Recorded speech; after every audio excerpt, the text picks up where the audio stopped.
بسم اللہ الرحمن الرحیم۔ ناظرین، آج کا دوسرا ولاگ آپ کی خدمت میں پیش کر رہے ہیں، جس کا ہیڈنگ ہے ما اہل بہ لغیر اللہ کی 3 صورتیں۔ پیج وہی پہلے والا جا رہا ہے، یعنی 421 421۔ ناظرین، کتاب کا نام ہے معارف القرآن، سورۃ الفاتحہ سے لے کر سورۃ البقرہ، پارہ اول تا پارہ تیسرا، رکوع 8واں۔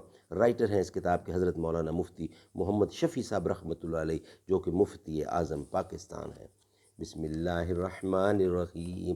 الحمدللہ وکفی وسلام علی عبادہ الذین اصطفی۔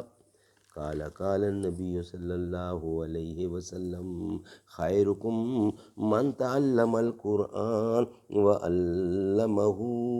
بہترین لوگ وہ ہیں جو خود بھی قرآن پڑھیں، دوسروں کو پڑھائیں، سکھائیں اور لکھائیں۔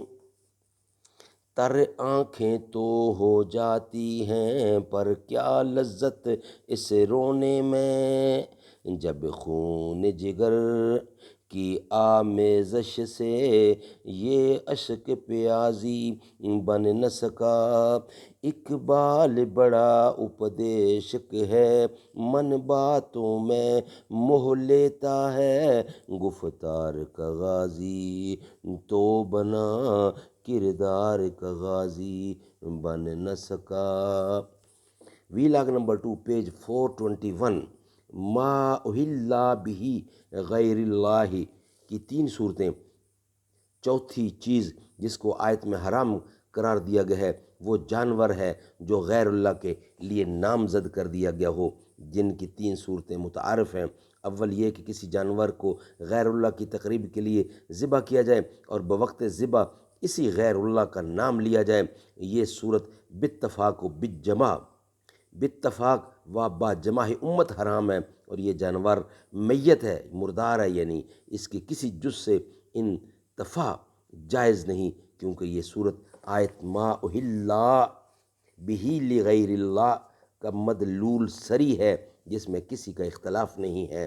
دوسری صورت یہ ہے کہ کسی جانور کو تقریب الی غیر اللہ کے لیے ذبح کیا جائے، یعنی اس کا خون بہانے سے تقریب الی غیر اللہ مقصود ہو، لیکن بوقت ذبح اس پر نام اللہ ہی کا لیا جائے، جیسے بہت سے ناواقف مسلمان بزرگ پیروں کے نام پر ان کی خوشنودی حاصل کرنے کے لیے بکرے، مرغے وغیرہ ذبح کرتے ہیں، لیکن ذبح کے وقت اس پر نام اللہ ہی کا پکارتے ہیں۔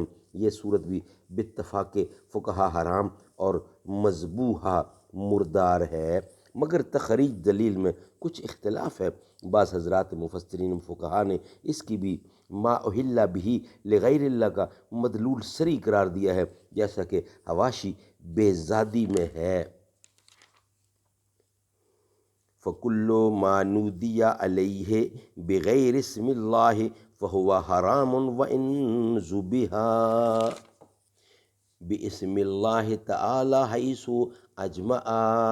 أجمع العلماء لو أن مسلما ذبح ذبیحة وقصد بذبحه التقریب إلى غیر اللہ صار مرتدا أو ذبیحة مرتد۔ ہر وہ جانور جس کو غیر اللہ کے نام کر دیا گیا وہ حرام ہے، اگرچہ بوقت ذبح اللہ ہی کا نام لیا ہو، اس لیے کہ علماء فقہا کا اتفاق ہے کہ کسی جانور کو غیر اللہ کے تقریب کے لیے اگر کوئی مسلمان ذبح کرے تو وہ مرتد ہو جائے گا، اور اس کا ذبیحہ مرتد کا ذبیحہ کہلائے گا۔ انشاءاللہ اس کو ویلاگ نمبر 3 میں مزید اس کی اوپر روشنی ڈالی جائے گی۔ ویلاگ نمبر 2 ہمارا کمپلیٹ ہوا۔